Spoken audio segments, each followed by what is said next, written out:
Minus. Minus 80. Ano unahin natin? Yung left or yung right? Right. Very good. Sige nga. Tingnan mo ito. Yung 2, may 2 pesos ka. Bawasan mo daw ng 8. Kaya mo? Hindi. Okay.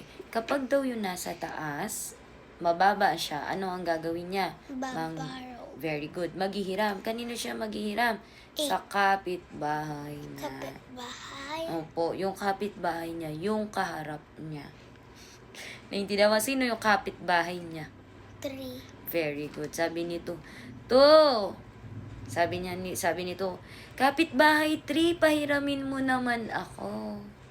Ilan yung pwedeng ipahiram sa kanya? 1. Isa lang. O, kaya ba? Pahiramin natin siya. Ano kayang sasabihin ni 3? Papahiramin siya. Okay, dahil mabait ang kapitbahay, papahiramin niya. O sige, 2, papahiramin kita. So, bibigyan niya ng 1. Tama ba?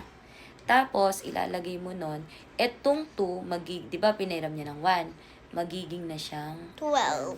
Naintindihan mo? Naintindihan? O, itong si 3, si kapitbahay, dahil mabait siya, binigyan niya ng isa, si 2. Magiging ilan na si 3? 2. Very good. Ganyan mo yan. Tapos, magiging ilan na lang siya? 2. 2. Ayan. Isusulat mo sa taas nila. Naintindihan mo para hindi ka mahirapan. Next. O, ito na. Pwede na ba nating i-minus? Yeah. O, 12 minus 8. 12 minus 8. Ayan.